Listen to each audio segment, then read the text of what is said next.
দেখো সবাই, একটা শর্ট টেস্ট অঙ্ক নিয়ে আমি হাজির। কি দেওয়া আছে?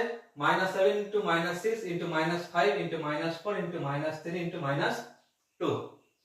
এখানে দেখে নাও কতগুলো মাইনাস আছে, কাউন্ট করে নাও।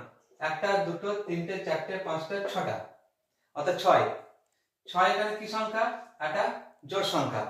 তাই এখানে সাইনগুলো যখন আমরা গুণ করব, মাইনাস আছে প্লাস, প্লাস মাইনাস, সেক্ষেত্রে যদি দেখে নাও মাইনাসের সংখ্যাটা যদি জোড় সংখ্যা হয়, অর্থাৎ এখানে 6 হচ্ছে জোড় সংখ্যা, সেক্ষেত্রে চিহ্ন হবে পজিটিভ। এত গুণ করার কিন্তু দরকার নেই।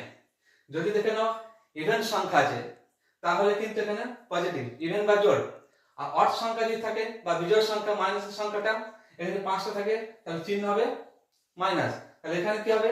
চিহ্নটা এত গুণ করার দরকার নেই, কাউন্ট করে না কতগুলো আছে, প্লাস। জোড় সংখ্যা থাকলে প্লাস, বিজোড় সংখ্যা থাকলে মাইনাস।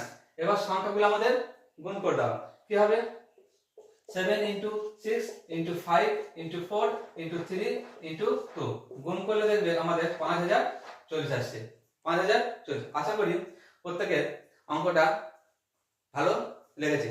এই ধরনের অঙ্ক পেতে অবশ্যই চাণক্য একাডেমি চ্যানেলটি সাবস্ক্রাইব করো এবং বেশি পরিমাণে ফলো করবে এবং বন্ধুদের কাছে শেয়ার করবে।